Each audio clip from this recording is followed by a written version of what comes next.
सर्वारिष्टनिवारणस्तोत्रम्। ॐ गङ्गणपतये नमः। सर्वविघ्नविनाशनाय सर्वारिष्टनिवारणाय सर्वसौख्यप्रदाय बालानां बुद्धिप्रदाय नानाप्रकारधनवाहन भूमिप्रदाय मनोवाञ्छितफलप्रदाय रक्षां कुरु स्वाहा। ॐ गुरवे नमः। ॐ श्रीकृष्णाय नमः। ॐ बलभद्राय नमः। ॐ श्रीरामाय नमः। ॐ हनुमते नमः। ॐ शिवाय नमः। ॐ जगन्नाथाय नमः। ॐ बदरीनारायणाय नमः। ॐ श्रीदुर्गादेव्यै नमः। ॐ सूर्याय नमः। ॐ चन्द्राय नमः। ॐ भौमाय नमः। ॐ बुधाय नमः। ॐ गुरवे नमः। ॐ भृगवे नमः। ॐ शनिश्चराय नमः। ॐ राहवे नमः। ॐ पुक्षानयकाय नमः। ॐ नवग्रहरक्षा कुरु नमः। ॐ मन्ये वरं हरिहरादय एव दृष्ट्वा च दृष्टेषु येषु हृदयस्थं त्वयं तोषमेति विवीक्षते न भवता भुवि येन नान्य कश्चिन्मनो हरति नाथ भवान्तरेऽपि। ॐ नमो मणिभद्रे जय विजय पराजिते भद्रे लभ्यं कुरु स्वाहा। सर्वं विघ्नं शान्तं कुरु स्वाहा। ॐ ऐं ह्रीं क्लीं श्रीबटुकभैरवाय आपदुद्धारणाय महान् श्यामस्वरूपाय दीर्घारिष्टविनाशाय नानाप्रकारभोगप्रदाय मम सर्वारिष्टं हन हन पच पच हर हर कच कच राजद्वारे जयं कुरु व्यवहारे लाभं वृद्धिं रणे शत्रून् विनाशय पूर्णा आयुः कुरु स्त्रीप्राप्तिं कुरु हुं फट् स्वाहा। ॐ नमो भगवते वासुदेवाय नमः। ॐ नमो भगवते विश्वमूर्तये नारायणाय श्रीपुरुषोत्तमाय रक्ष युगमधिकं प्रत्यक्षं परोक्षं वा अजीर्णं पच विश्वमूर्तिकान् हन हन एकाह्निकं द्वाह्निकं त्राह्निकं चतुराह्निकं ज्वरं नाशय चतुरग्निवातान् अष्टादशक्षयान् रागान् अष्टादशकुष्ठान् हन हन सर्वं दोषं भञ्जय तत्सर्वं नाशय शोषय आकर्षय मम शत्रुं मारय उच्चाटय विद्वेषय स्तम्भय निवारय विघ्नं हन दह पच मथ विध्वंसय विद्रावय चक्रं गृहीत्वा शीघ्रमागच्छ चक्रेण हन मा विद्यां छेदय 84 चेटकान् विस्फोटान् नाशय वातशुष्कदृष्टिसर्पसिंहव्याघ्र द्विपद चतुष्पद अपरे बाह्यं ताराभिः भव्यन्तरिक्षम् अन्यान्य व्यापि केचिद्देशकालस्थान् सर्वान् हन विद्युन्मेघनदीपर्वत अष्टव्याधि सर्वस्थानानि रात्रिदिनं चौरान् वशय सर्वोपद्रवनाशनाय परं सैन्यं विदारय परं चक्रं निवारय दहरक्षां कुरु कुरु। ॐ नमो भगवते। ॐ नमो नारायणाय। हुं फट् स्वाहा। ठः ठः ॐ ह्रीं ह्रीं। ॐ ह्रीं क्लीं भुवनेश्वर्याः। श्रीं ॐ भैरवाय नमः। हरि ओम् उच्छिष्टदेव्यै नमः। डाकिनी सुमुखी देव्यै महापिशाचिनी ॐ ऐं ठः ठः। ॐ चक्रिन्द्या अहं रक्षां कुरु कुरु। सर्वव्याधिहरिणी देव्यै नमो नमः। सर्वप्रकारबाधा शमनरिष्टनिवारणं कुरु कुरु फट्। श्रीं ॐ कुञ्जिकादेव्यै ह्रीं ठः स्वाहा।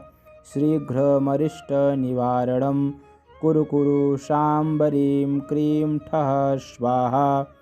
शारिकाभेदा महामाया पूर्णम् आयुः कुरु। हेमवती मूलं रक्षा कुरु। चामुण्डायै देव्यै शीघ्रं विघ्नं सर्वं वायुकफपित्तरक्षां कुरु। मन्त्रतन्त्रयन्त्र कवचग्रहपीडा नदतर। पूर्वजन्मदोष नदटर।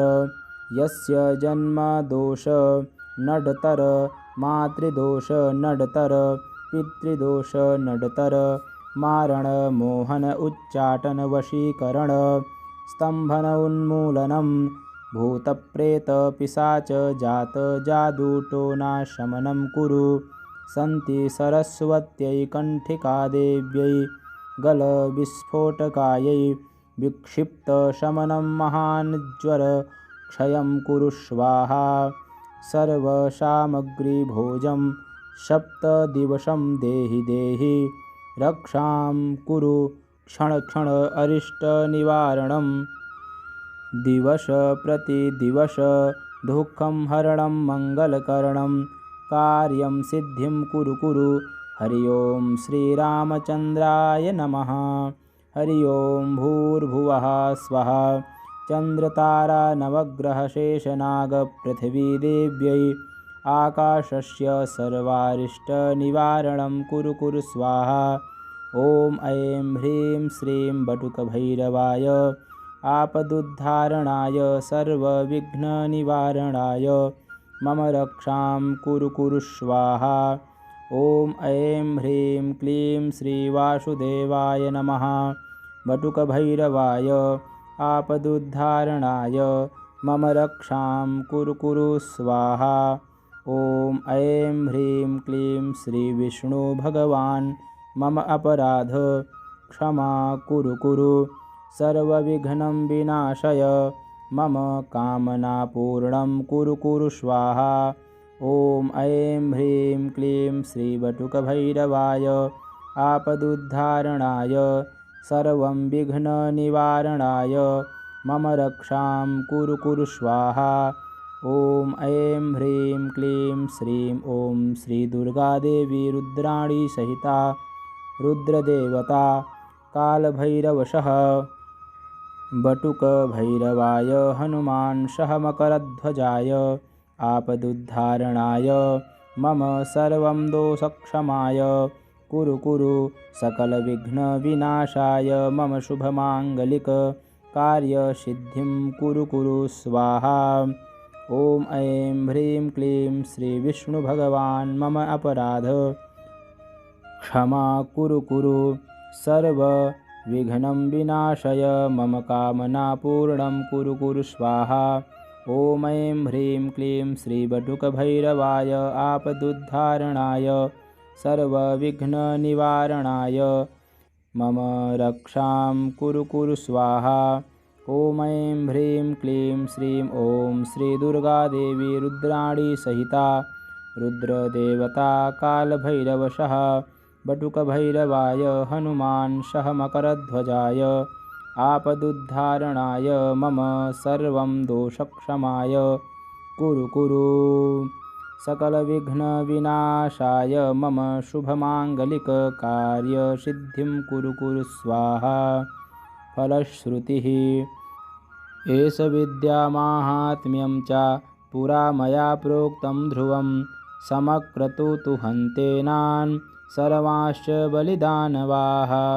य पुमान् पठते नित्यम् एतत् स्तोत्रं नित्यात्मना तस्य सर्वान् हि सन्ति यत्र दृष्टिगतं विषम् अन्यदृष्टिविषं चैव न देयं संक्रमे ध्रुवम् संग्रामे धारयेत्यम्बे उत्पाता च विसंशयः सौभाग्यं जायते तस्य परमं नात्र संशयः द्रुतं सद्यं जयस्तस्य विघ्नस्तस्य न जायते किमत्र बहुनोक्तेन सर्वं सौभाग्यसम्पदा लभते नात्र सन्देहो नान्यथा वचनं भवेत् गृहीतो यदि वा यत्रं बालानां विधिधैरपि शीतं समुष्णतां याति उष्णः शीतमयो भवेत् नान्यथा श्रुतये विद्या पठति कथितं मया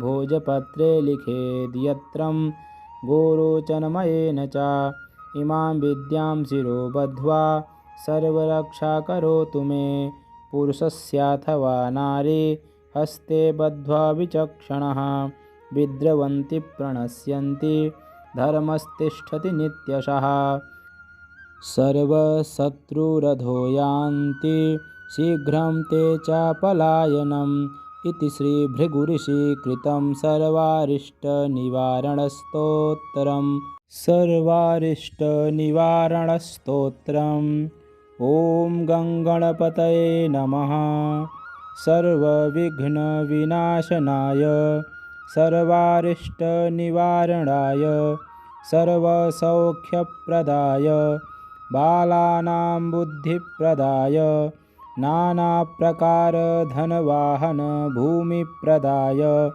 मनोवाञ्छितफलप्रदाय रक्षां कुरु स्वाहा ॐ गुरवे नमः ॐ श्रीकृष्णाय नमः ॐ बलभद्राय नमः ॐ श्रीरामाय नमः ॐ हनुमते नमः ॐ शिवाय नमः ॐ जगन्नाथाय नमः ॐ बदरीनारायणाय नमः ॐ श्रीदुर्गादेव्यै नमः ॐ सूर्याय नमः ॐ चन्द्राय नमः ॐ भौमाय नमः ॐ बुधाय नमः ॐ गुरवे नमः ॐ भृगवे नमः ॐ शनिश्चराय नमः ॐ राहवे नमः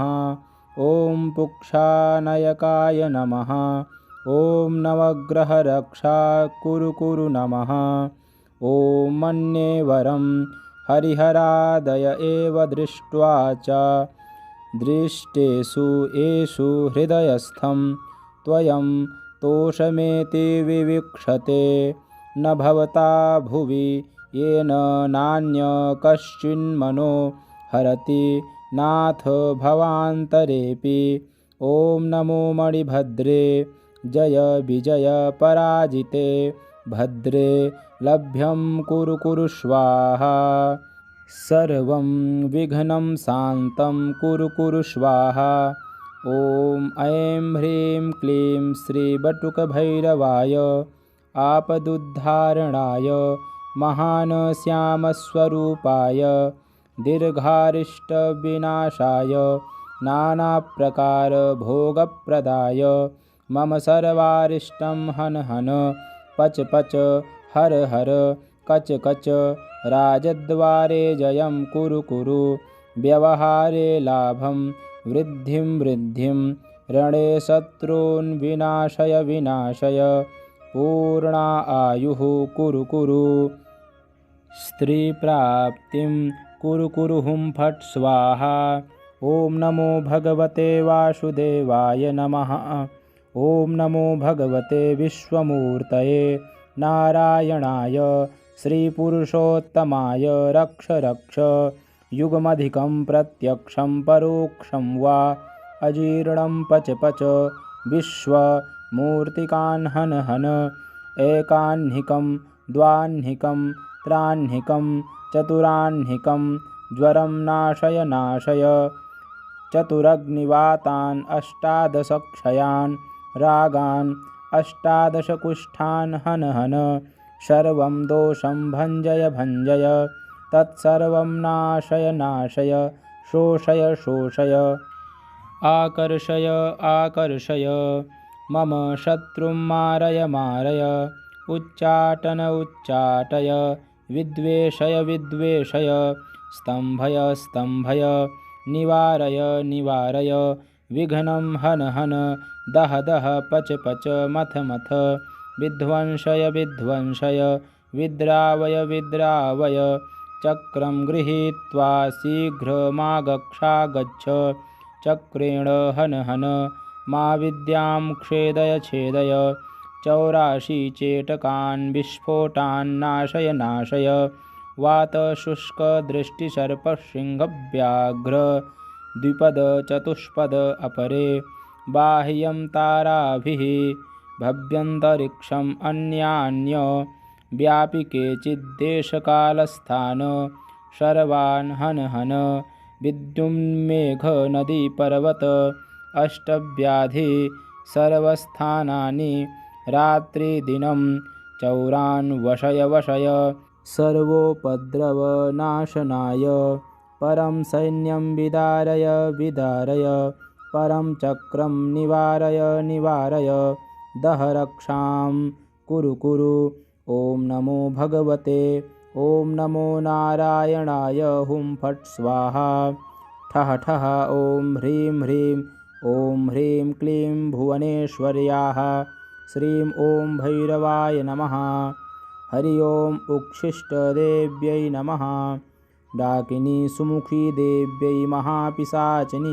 ॐ ऐं ठः ठः ॐ चक्रिन्द्या अहं रक्षां कुरु कुरु सर्वव्याधिहरिणी देव्यै नमो नमः सर्वप्रकारबाधा शमनरिष्टनिवारणं कुरु कुरु फट् श्रीं ॐ कुञ्जिकादेव्यै ह्रीं ठः स्वाहा शीघ्रमरिष्टनिवारणं कुरु कुरु शाम्बरीं क्रीं ठः स्वाहा शारिकाभेदा महामाया पूर्णम् आयुः कुरु हेमवती मूलं रक्षा कुरु चामुण्डायै देव्यै शीघ्रं विघ्नं सर्वं वायुकफपित्तरक्षां कुरु मन्त्रतन्त्रयन्त्र कवचग्रहपीडा नदतर पूर्वजन्मदोष नदटर यस्य जन्मदोष नडतर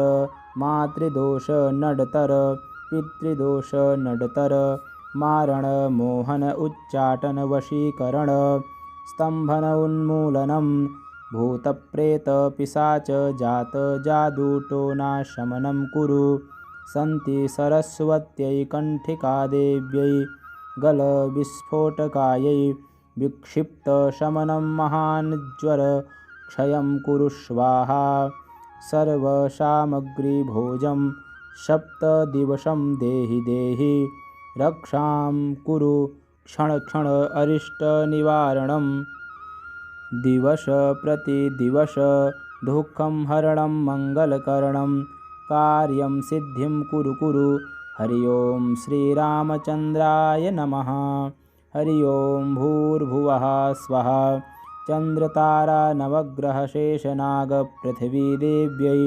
आकाशस्य सर्वारिष्टनिवारणं कुरु कुरु स्वाहा ॐ ऐं ह्रीं श्रीं बटुकभैरवाय आपदुद्धारणाय सर्वविघ्ननिवारणाय मम रक्षां कुरु कुरु स्वाहा ॐ ऐं ह्रीं क्लीं श्रीवासुदेवाय नमः बटुकभैरवाय आपदुद्धारणाय मम रक्षां कुरु कुरु स्वाहा ॐ ऐं ह्रीं क्लीं श्रीविष्णुभगवान् मम अपराध क्षमा कुरु कुरु सर्वविघ्नं विनाशय मम कामनापूर्णं कुरु कुरु स्वाहा ॐ ऐं ह्रीं क्लीं श्रीबटुकभैरवाय आपदुद्धारणाय सर्वं विघ्ननिवारणाय मम रक्षां कुरु कुरु स्वाहा ॐ ऐं ह्रीं क्लीं श्रीं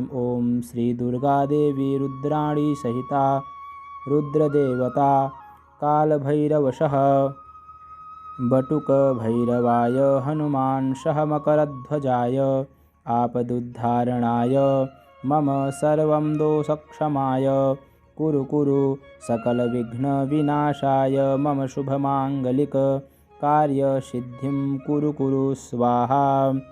ॐ ऐं ह्रीं क्लीं श्रीविष्णुभगवान् मम अपराध क्षमा कुरु सर्वविघ्नं विनाशय मम कामनापूर्णं कुरु स्वाहा। ॐ ऐं ह्रीं क्लीं श्रीबटुकभैरवाय आपदुद्धारणाय सर्वविघ्ननिवारणाय मम रक्षां कुरु स्वाहा। ॐ ऐं ह्रीं क्लीं श्रीं ॐ श्रीदुर्गादेवी रुद्राणी सहिता रुद्रदेवता कालभैरवशः बटुकभैरवाय हनुमान्शः मकरध्वजाय आपदुद्धारणाय मम सर्वं दोषक्षमाय कुरु सकलविघ्नविनाशाय मम शुभमाङ्गलिककार्यसिद्धिं कुरु स्वाहा।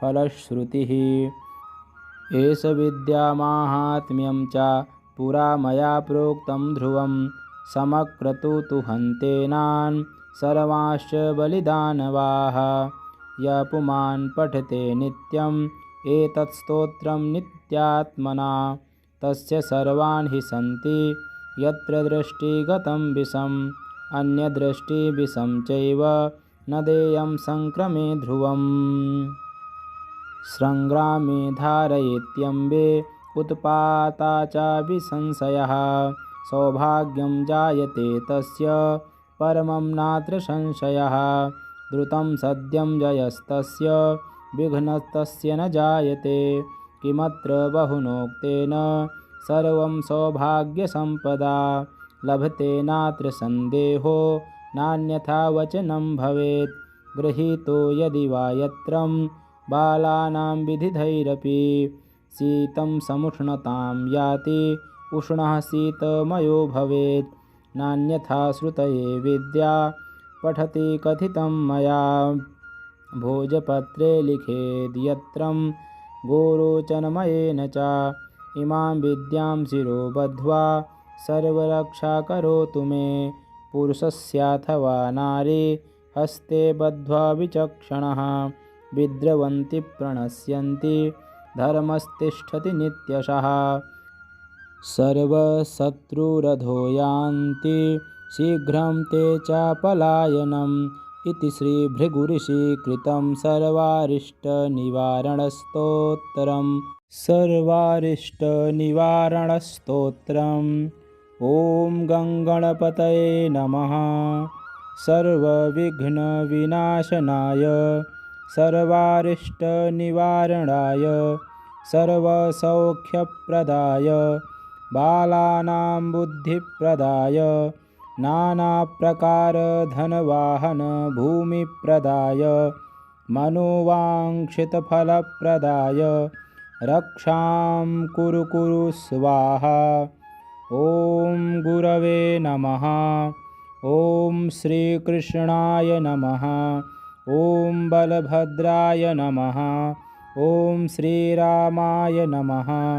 ॐ हनुमते नमः। ॐ शिवाय नमः। ॐ जगन्नाथाय नमः। ॐ बदरीनारायणाय नमः। ॐ श्रीदुर्गादेव्यै नमः। ॐ सूर्याय नमः। ॐ चन्द्राय नमः। ॐ भौमाय नमः। ॐ बुधाय नमः। ॐ गुरवे नमः। ॐ भृगवे नमः। ॐ शनिश्चराय नमः। ॐ राहवे नमः। ॐ पुक्षानयकाय नमः। ॐ नवग्रहरक्षा कुरु नमः। ॐ मन्ये वरं हरिहरादय एव दृष्ट्वा च दृष्टेषु येषु हृदयस्थं त्वयं तोषमेति विवीक्षते न भवता भुवि येन नान्यकश्चिन्मनो हरति नाथ भवान्तरेऽपि। ॐ नमो मणिभद्रे जय विजय पराजिते भद्रे लभ्यं कुरु कुरु स्वाहा। सर्वं विघ्नं शान्तं कुरु कुरु स्वाहा। ॐ ऐं ह्रीं क्लीं श्रीबटुकभैरवाय आपदुद्धारणाय महान् श्यामस्वरूपाय दीर्घारिष्टविनाशाय नानाप्रकारभोगप्रदाय मम सर्वारिष्टं हन हन पच पच हर हर कच कच। राजद्वारे जयं कुरु कुरु व्यवहारे लाभं वृद्धिं वृद्धिं रणे शत्रून् विनाशय विनाशय। पूर्णा आयुः कुरु कुरु स्त्रीप्राप्तिं कुरु कुरु हुं फट् स्वाहा। ॐ नमो भगवते वासुदेवाय नमः। ॐ नमो भगवते विश्वमूर्तये नारायणाय श्रीपुरुषोत्तमाय। रक्ष रक्ष युगमधिकं प्रत्यक्षं परोक्षं वा अजीर्णं पच पच विश्वमूर्तिकान् हन हन। एकाह्निकं द्वाह्निकं त्राह्निकं चतुराह्निकं ज्वरं नाशय नाशय। चतुरग्निवातान् अष्टादशक्षयान् रागान् अष्टादशकुष्ठान् हन हन। सर्वं दोषं भञ्जय भञ्जय तत्सर्वं नाशय नाशय। शोषय शोषय आकर्षय आकर्षय मम शत्रुं मारय मारय। उच्चाटन उच्चाटय विद्वेषय विद्वेषय। स्तम्भय स्तम्भय निवारय निवारय। विघ्नं हन हन दह दह पच पच मथ मथ। विध्वंसय विध्वंसय विद्रावय विद्रावय। चक्रं गृहीत्वा शीघ्रमागच्छागच्छ। चक्रेण हन हन मा विद्यां छेदय छेदय। 84 चेटकान् विस्फोटान् नाशय नाशय। वातशुष्कदृष्टिसर्पसिंहव्याघ्र द्विपद चतुष्पद अपरे। बाह्यं ताराभिः भव्यन्तरिक्षम् अन्यान्य व्यापि केचिद्देशकालस्थान् सर्वान् हन हन। विद्युन्मेघनदीपर्वत अष्टव्याधि सर्वस्थानानि रात्रिदिनं चौरान् वशय वशय। सर्वोपद्रवनाशनाय परं सैन्यं विदारय विदारय। परं चक्रं निवारय निवारय। दह रक्षां कुरु कुरु। ॐ नमो भगवते ॐ नमो नारायणाय हुं फट् स्वाहा। ठः ठः ॐ ह्रीं ह्रीं ॐ ह्रीं क्लीं भुवनेश्वर्याः श्रीं ॐ भैरवाय नमः। हरि ओं उच्छिष्टदेव्यै नमः। डाकिनी सुमुखी देव्यै महापिशाचिनी ॐ ऐं ठः ठः। ॐ चक्रिन्द्या अहं रक्षां कुरु कुरु। सर्वव्याधिहरिणी देव्यै नमो नमः। सर्वप्रकारबाधा शमनरिष्टनिवारणं कुरु कुरु फट्। श्रीं ॐ कुञ्जिकादेव्यै ह्रीं ठः स्वाहा। शीघ्रमरिष्टनिवारणं कुरु कुरु। शाम्बरीं क्रीं ठः स्वाहा। शारिकाभेदा महामाया पूर्णम् आयुः कुरु। हेमवती मूलं रक्षा कुरु। चामुण्डायै देव्यै शीघ्रं विघ्नं सर्वं वायुकफपित्तरक्षां कुरु। मन्त्रतन्त्रयन्त्र कवचग्रहपीडा नदतर। पूर्वजन्मदोष नदटर। यस्य जन्मदोष नडतर। मातृदोष नडतर। पितृदोष नडतर। मारण मोहन उच्चाटन वशीकरण। स्तम्भन उन्मूलनं भूतप्रेत पिशाच जात जादूटोनाशमनं कुरु।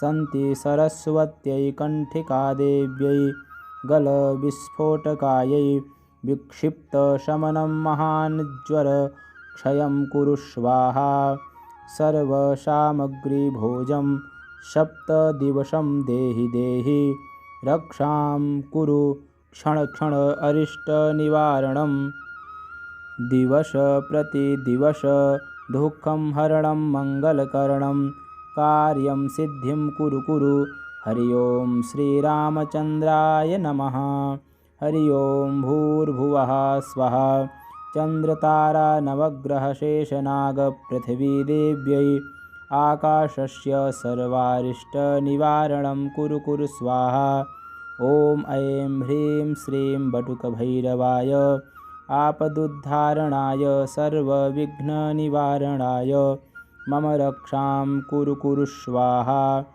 ॐ ऐं ह्रीं क्लीं श्रीवासुदेवाय नमः बटुकभैरवाय आपदुद्धारणाय मम रक्षां कुरु स्वाहा ॐ ऐं ह्रीं क्लीं श्रीविष्णुभगवान् मम अपराध क्षमा कुरु सर्वविघ्नं विनाशय मम कामनापूर्णं कुरु स्वाहा ॐ ऐं ह्रीं क्लीं श्रीबटुकभैरवाय आपदुद्धारणाय सर्वं विघ्ननिवारणाय मम रक्षां कुरु स्वाहा ॐ ऐं ह्रीं क्लीं श्रीं ॐ श्रीदुर्गादेवी रुद्राणी सहिता रुद्रदेवता कालभैरवशः बटुकभैरवाय हनुमान्शः मकरध्वजाय आपदुद्धारणाय मम सर्वं दोषक्षमाय कुरु सकलविघ्नविनाशाय मम शुभमाङ्गलिककार्यसिद्धिं कुरु स्वाहा ॐ ऐं ह्रीं क्लीं श्रीविष्णुभगवान् मम अपराध क्षमा कुरु सर्वविघ्नं विनाशय मम कामनापूर्णं कुरु स्वाहा ॐ ऐं ह्रीं क्लीं श्रीबटुकभैरवाय आपदुद्धारणाय सर्वविघ्ननिवारणाय मम रक्षां कुरु स्वाहा ॐ ऐं ह्रीं क्लीं श्रीं ॐ श्रीदुर्गादेवी रुद्राणी सहिता रुद्रदेवता कालभैरवशः बटुकभैरवाय हनुमान्शः मकरध्वजाय आपदुद्धारणाय मम सर्वं दोषक्षमाय कुरु सकलविघ्नविनाशाय मम शुभमाङ्गलिककार्यसिद्धिं कुरु स्वाहा फलश्रुतिः एष विद्यामाहात्म्यं च पुरा मया प्रोक्तं ध्रुवं समक्रतुतुहन्तेनान् सर्वांश्च बलिदानवाः य पुमान् पठते नित्यम् एतत् स्तोत्रं नित्यात्मना तस्य सर्वान् हि सन्ति यत्र दृष्टिगतं विषम् अन्यदृष्टिविषं चैव न देयं संक्रमे ध्रुवम् संग्रामे धारयेत्यम्बे उत्पाता च विसंशयः सौभाग्यं जायते तस्य परमं नात्र संशयः द्रुतं सद्यं जयस्तस्य विघ्नस्तस्य न जायते किमत्र बहुनोक्तेन सर्वं सौभाग्यसम्पदा लभते नात्र सन्देहो नान्यथा वचनं भवेत् गृहीतो यदि वा यत्रं बालानां विधिधैरपि शीतं समुष्णतां याति उष्णः शीतमयो भवेत् नान्यथा श्रुतये विद्या पठति कथितं मया भोजपत्रे लिखेद् यत्रं गोरोचनमयेन च इमां विद्यां शिरो बद्ध्वा सर्वरक्षा करोतु मे पुरुषस्याथवा नारी हस्ते बद्ध्वा विचक्षणः विद्रवन्ति प्रणश्यन्ति धर्मस्तिष्ठति नित्यशः सर्वशत्रुरधो यान्ति शीघ्रं ते च पलायनम् इति श्रीभृगुऋषिकृतं सर्वारिष्टनिवारणस्तोत्रम् ॐ गङ्गणपतये नमः सर्वविघ्नविनाशनाय सर्वारिष्टनिवारणाय सर्वसौख्यप्रदाय बालानां बुद्धिप्रदाय नानाप्रकारधनवाहन भूमिप्रदाय मनोवाञ्छितफलप्रदाय रक्षां कुरु कुरु स्वाहा। ॐ गुरवे नमः। ॐ श्रीकृष्णाय नमः। ॐ बलभद्राय नमः। ॐ श्रीरामाय नमः। ॐ हनुमते नमः। ॐ शिवाय नमः। ॐ जगन्नाथाय नमः। ॐ बदरीनारायणाय नमः। ॐ श्रीदुर्गादेव्यै नमः। ॐ सूर्याय नमः। ॐ चन्द्राय नमः। ॐ भौमाय नमः। ॐ बुधाय नमः। ॐ गुरवे नमः। ॐ भृगवे नमः। ॐ शनिश्चराय नमः। ॐ राहवे नमः। ॐ पुक्षानयकाय नमः। ॐ नवग्रहरक्षा कुरु कुरु नमः। ॐ मन्ये वरं हरिहरादय एव दृष्ट्वा च दृष्टेषु येषु हृदयस्थं त्वयं तोषमेति विवीक्षते न भवता भुवि येन नान्य कश्चिन्मनो हरति नाथ भवान्तरेऽपि। ॐ नमो मणिभद्रे जय विजय पराजिते भद्रे लभ्यं कुरु कुरु स्वाहा। सर्वं विघ्नं शान्तं कुरु कुरु स्वाहा। ॐ ऐं ह्रीं क्लीं श्रीबटुकभैरवाय आपदुद्धारणाय महान् श्यामस्वरूपाय दीर्घारिष्टविनाशाय नानाप्रकारभोगप्रदाय मम सर्वारिष्टं हन हन पच पच हर हर कच कच राजद्वारे जयं कुरु कुरु व्यवहारे लाभं वृद्धिं वृद्धिं रणे शत्रून् विनाशय विनाशय पूर्णा आयुः कुरु कुरु स्त्रीप्राप्तिं कुरु कुरु हुं फट् स्वाहा। ॐ नमो भगवते वासुदेवाय नमः। ॐ नमो भगवते विश्वमूर्तये नारायणाय श्रीपुरुषोत्तमाय रक्ष रक्ष युगमधिकं प्रत्यक्षं परोक्षं वा अजीर्णं पच पच विश्वमूर्तिकान् हन हन एकाह्निकं द्वाह्निकं त्राह्निकं चतुराह्निकं ज्वरं नाशय नाशय चतुरग्निवातान् अष्टादशक्षयान् रागान् अष्टादशकुष्ठान् हन हन सर्वं दोषं भञ्जय भञ्जय तत्सर्वं नाशय नाशय शोषय शोषय आकर्षय आकर्षय मम शत्रुं मारय मारय उच्चाटन उच्चाटय विद्वेषय विद्वेषय स्तम्भय स्तम्भय निवारय निवारय विघ्नं हन हन दह दह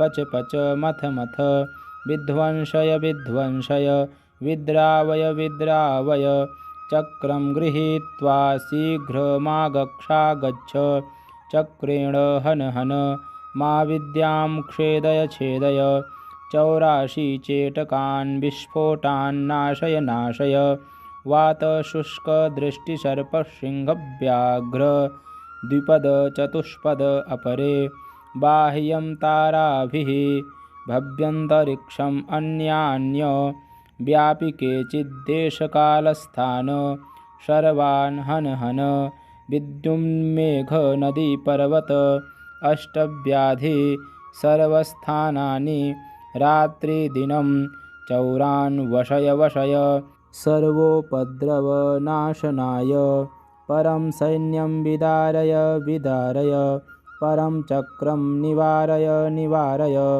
दह रक्षां कुरु कुरु। ॐ नमो भगवते ॐ नमो नारायणाय हुं फट् स्वाहा ठः ठः ॐ ह्रीं ह्रीं ॐ ह्रीं क्लीं भुवनेश्वर्याः श्रीं ॐ भैरवाय नमः। हरि ओम् उच्छिष्टदेव्यै नमः। डाकिनी सुमुखी देव्यै महापिशाचिनी ॐ ऐं ठः ठः। ॐ चक्रिन्द्या अहं रक्षां कुरु कुरु। सर्वव्याधिहरिणी देव्यै नमो नमः।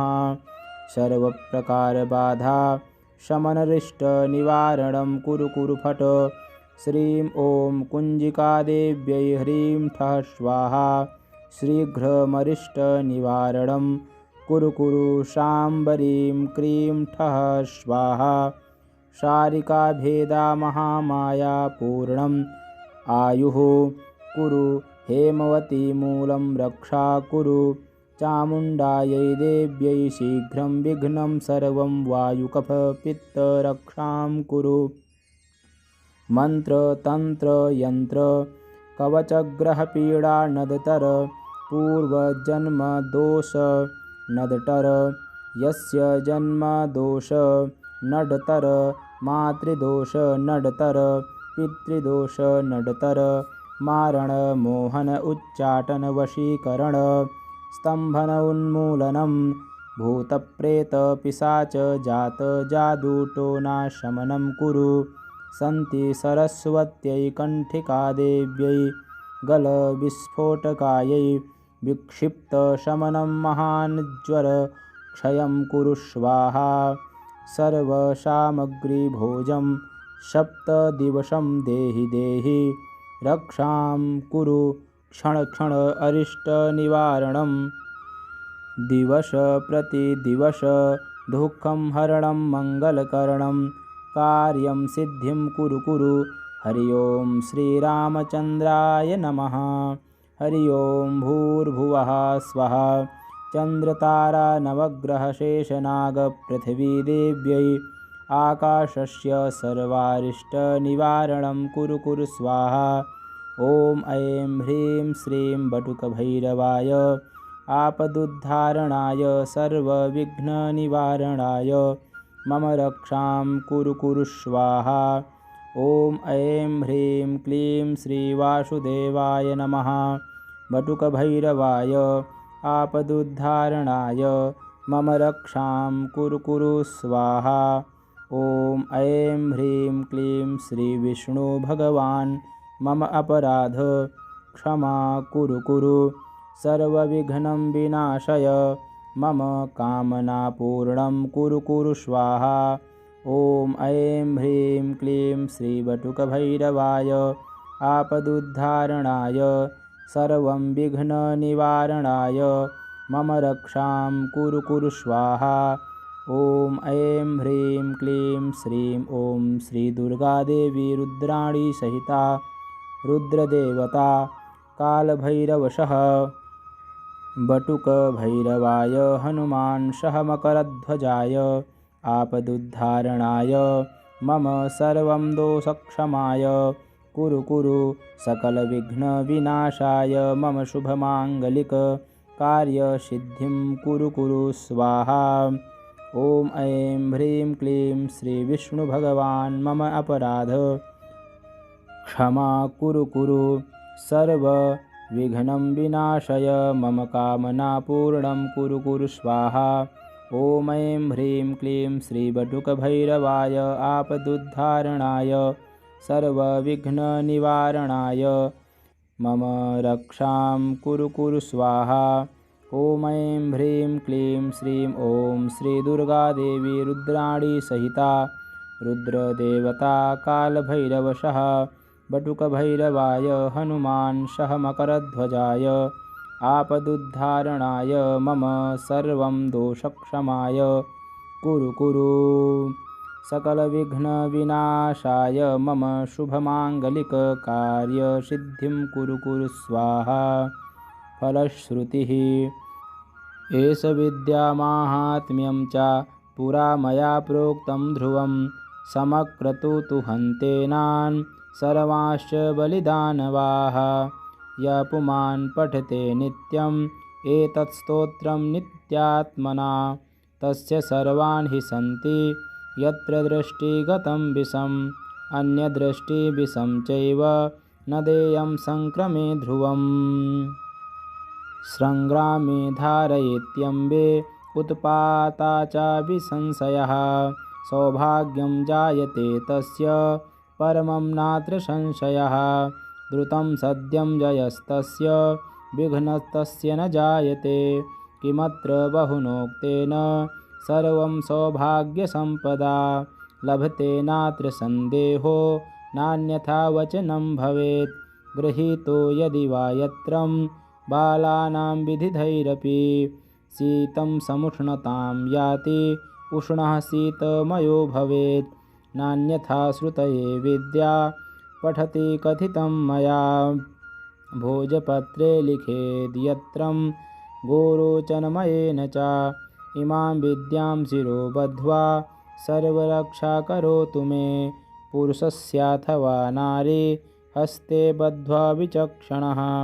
विद्रवन्ति प्रणश्यन्ति धर्मस्तिष्ठति नित्यशः। सर्वशत्रुरधो यान्ति शीघ्रं ते च पलायनम्। इति श्रीभृगुऋषिकृतं सर्वारिष्टनिवारणस्तोत्रम्। ॐ गङ्गणपतये नमः। सर्वविघ्नविनाशनाय सर्वारिष्टनिवारणाय सर्वसौख्यप्रदाय बालानां बुद्धिप्रदाय नानाप्रकारधनवाहन भूमिप्रदाय मनोवाञ्छितफलप्रदाय रक्षां कुरु स्वाहा। ॐ गुरवे नमः। ॐ श्रीकृष्णाय नमः। ॐ बलभद्राय नमः। ॐ श्रीरामाय नमः। ॐ हनुमते नमः। ॐ शिवाय नमः। ॐ जगन्नाथाय नमः।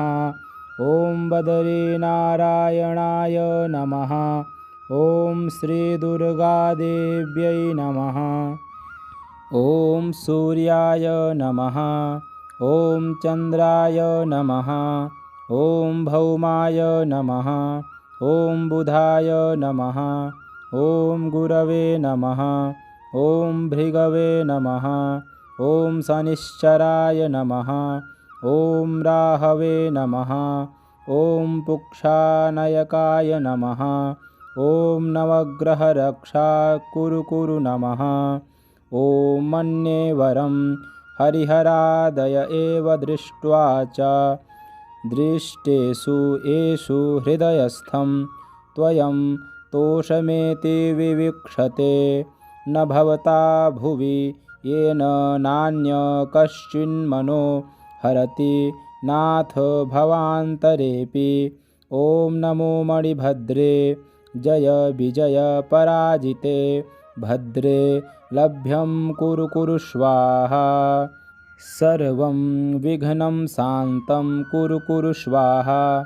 ॐ ऐं ह्रीं क्लीं श्रीबटुकभैरवाय आपदुद्धारणाय महान् श्यामस्वरूपाय दीर्घारिष्टविनाशाय नानाप्रकारभोगप्रदाय मम सर्वारिष्टं हन हन पच पच हर हर कच कच।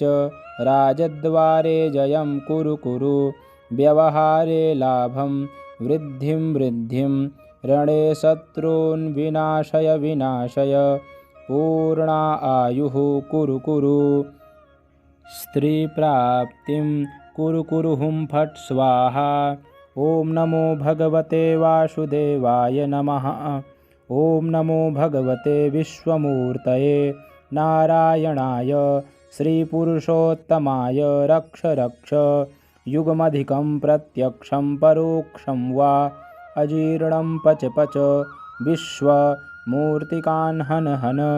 एकाह्निकं द्वाह्निकं त्राह्निकं चतुराह्निकं ज्वरं नाशय चतुरग्निवातान् अष्टादशक्षयान् रागान् अष्टादशकुष्ठान् हन हन।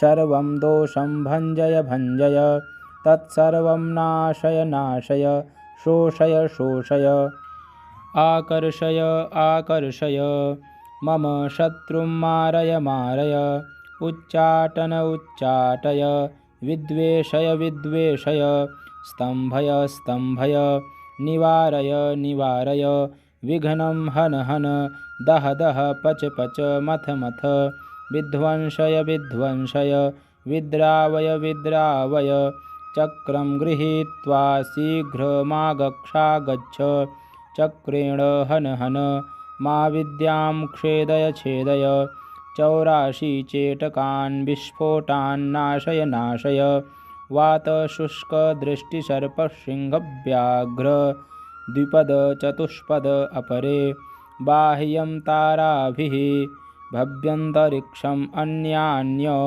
व्यापिके चिद्देशकालस्थान सर्वान् हन हन विद्युन्मेघ नदी पर्वत अष्टव्याधि सर्वस्थानानि रात्रिदिनं चौरान् वशय वशय सर्वोपद्रवनाशनाय परं सैन्यं विदारय विदारय परं चक्रं निवारय निवारय दह रक्षां कुरु कुरु ॐ नमो भगवते ॐ नमो नारायणाय हुं फट् स्वाहा ठः ठः ॐ ह्रीं ह्रीं ॐ ह्रीं क्लीं भुवनेश्वर्याः श्रीं ॐ भैरवाय नमः हरि ओम् उच्छिष्टदेव्यै नमः डाकिनी सुमुखी देव्यै महापिशाचिनी ॐ ऐं ठः ठः ॐ चक्रिन्द्या अहं रक्षां कुरु कुरु सर्वव्याधिहरिणी देव्यै नमो नमः सर्वप्रकारबाधा शमनरिष्टनिवारणं कुरु कुरु फट् श्रीं ॐ कुञ्जिकादेव्यै ह्रीं ठः स्वाहा शीघ्रमरिष्टनिवारणं कुरु कुरु शाम्बरीं क्रीं ठः स्वाहा शारिकाभेदा महामाया पूर्णम् आयुः कुरु हेमवती मूलं रक्षा कुरु चामुण्डायै देव्यै शीघ्रं विघ्नं सर्वं वायुकफपित्तरक्षां कुरु मन्त्र तन्त्र यन्त्र कवचग्रहपीडा नदतर पूर्वजन्मदोष नदटर यस्य जन्मदोष नडतर मातृदोष नडतर पितृदोष नडतर मारण मोहन उच्चाटन वशीकरण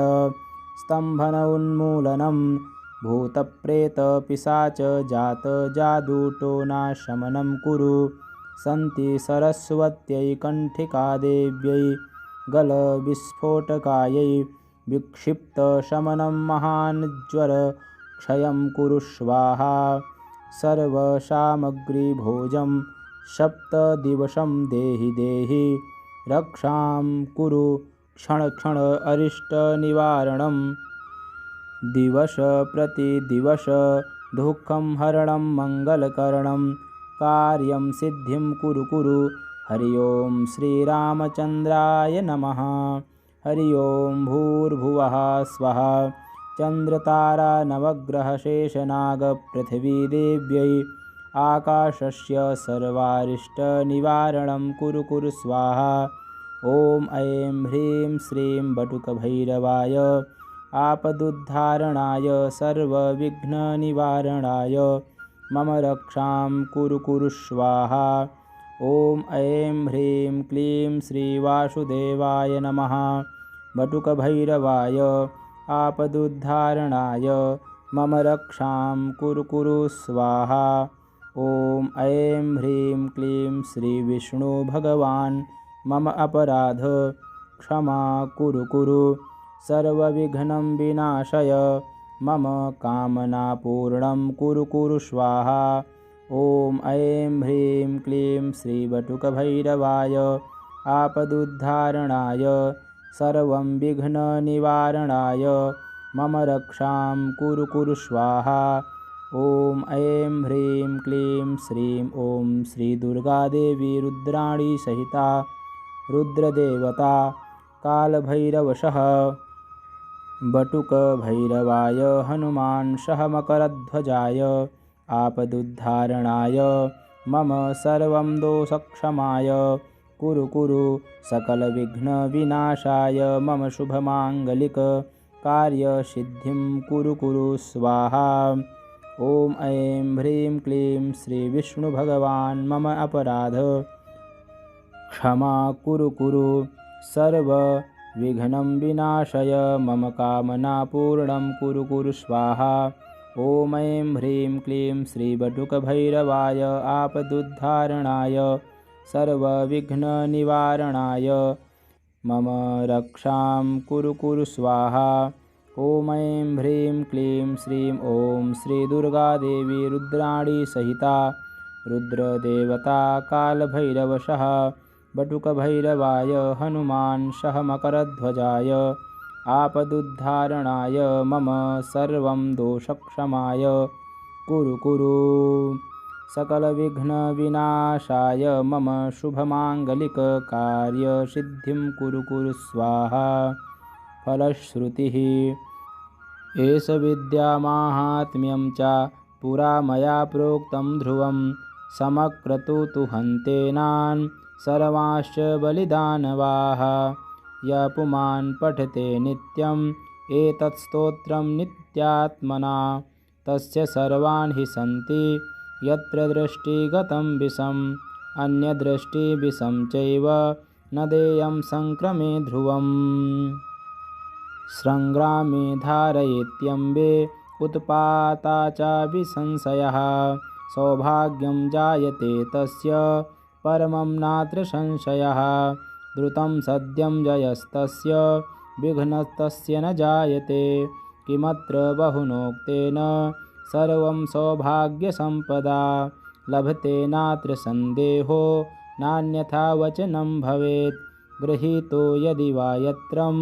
बालानां विधिधैरपि शीतं समुष्णतां याति उष्णः शीतमयो भवेत् नान्यथा श्रुतये विद्या पठति कथितं मया भोजपत्रे लिखेद् यत्रं गोरोचनमयेन च इमां विद्यां शिरो बद्ध्वा सर्वरक्षा करोतु मे पुरुषस्याथवा नारी हस्ते बद्ध्वा विचक्षणः विद्रवन्ति प्रणश्यन्ति धर्मस्तिष्ठति नित्यशः सर्वशत्रुरधो यान्ति शीघ्रं ते च पलायनम् इति श्रीभृगुऋषिकृतं सर्वारिष्टनिवारणस्तोत्रम्।